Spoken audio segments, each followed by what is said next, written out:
In the winter of 1994, in the quiet suburb of Oak Creek, the sun set at 4:47 p.m.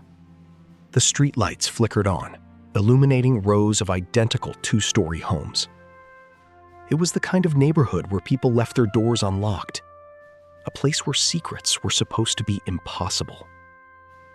But on December 14th, a 34-year-old nurse named Elena Ruiz vanished. She didn't run away. She didn't leave a note.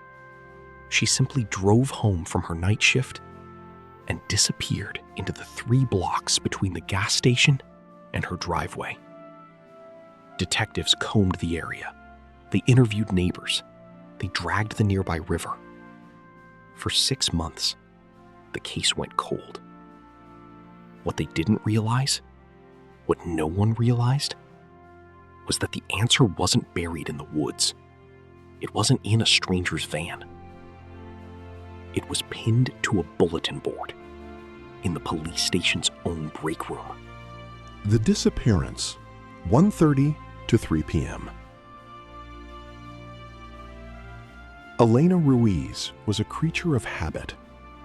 Every night, she worked the 7 p.m. to 7 a.m. shift at Mercy Hospital. Every morning, she stopped at the Sun Mart on 5th Street for a black coffee and a glazed donut. At 7:15 a.m. on December 14th, she bought that coffee. Security footage shows her pumping gas. She looks tired, but calm. She gets into her 1991 Honda Civic. She turns left. She never turns right. Her husband, Carlos, reported her missing at 9 p.m. that night. He told police she had been emotionally distant lately. He suggested she might have run off with someone from the hospital. That statement, run off, became the anchor of the investigation. Detectives focused on Elena's behavior, her secrets, her potential affair. They didn't look at the man sitting directly across from them in the interrogation room. Carlos Ruiz was charming. He cried on cue. He offered DNA samples before they asked. He was so helpful, they stopped suspecting him. True crime has a golden rule: follow the husband. But in 1994, the Oak Creek PD followed the husband's story. Carlos claimed he was asleep when Elena vanished. He worked the night shift at a printing plant. He said he got home at 6:45 a.m., saw Elena was already gone for her shift, which was a lie. She was coming home, and went to bed. His alibi was paper thin. But 2 officers made a fatal mistake. First, they trusted the timeline Carlos gave them. Second, they ignored the trash. On December 15th, a sanitation worker found a black trash bag on the curb of a vacant lot 2 miles from the Ruiz home. Inside were men's work gloves stained with bleach. Inside those gloves, epithelial cells.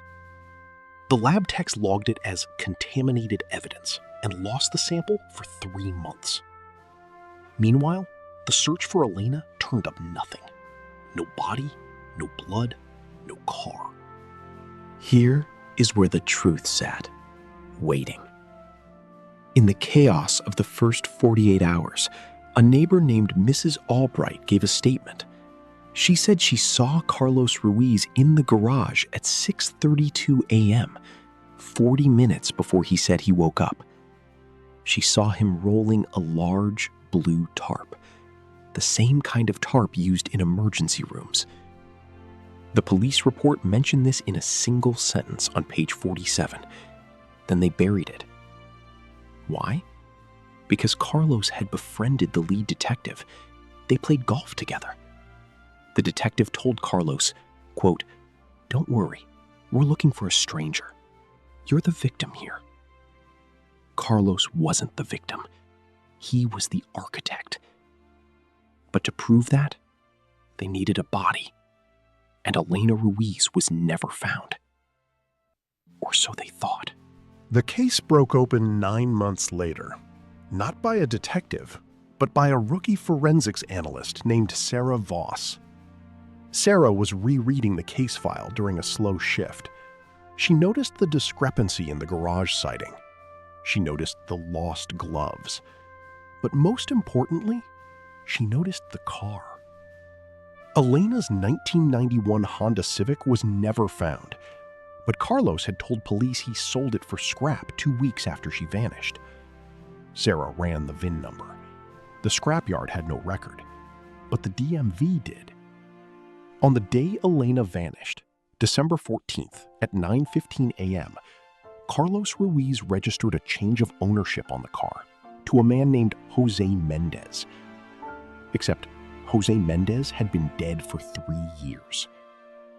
Carlos forged a ghost's signature to scrap the car, but he didn't scrap it quietly. He drove it to a quarry 80 miles away. He pushed it into a flooded pit. When divers went down, they didn't find Elena's body. The water was too deep. But they found the car.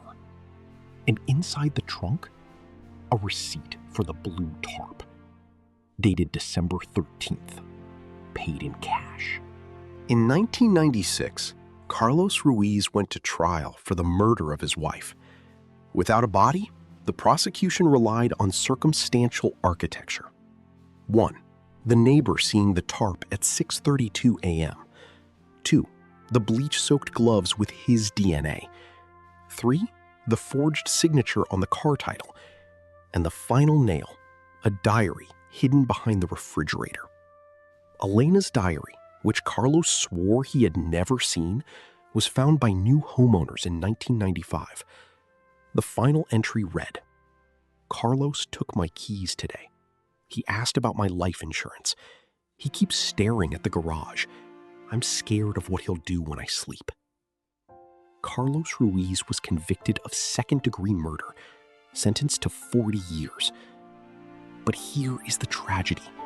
The diary was hidden in plain sight, behind the refrigerator, in the kitchen. The police searched that kitchen 3 times. They saw the refrigerator. They never moved it. The truth was hidden in plain sight, but no one noticed because they stopped looking for the truth and started looking for a suspect they liked. Carlos Ruiz was a master of the ordinary. He didn't hide his wife in a remote forest. He buried her in the paperwork. He erased her in the timelines. He assumed that because he looked like a grieving husband, no one would look closer. This is the lesson of the Ruiz case. Evidence isn't always blood and fiber. Sometimes it's a refrigerator magnet holding a Polaroid. Sometimes it's a neighbor looking out a window at 6:32 a.m. And sometimes the killer is sitting across from you, crying, telling you he loved her. If you know the disappearance of Elena Ruiz, you know to always move the refrigerator. Elena never got justice in her lifetime, but her words, hidden behind a cooling unit for 15 months, finally spoke for her. What case do you want us to re-examine next? Remember, look closer. It's always in the corner of the photo.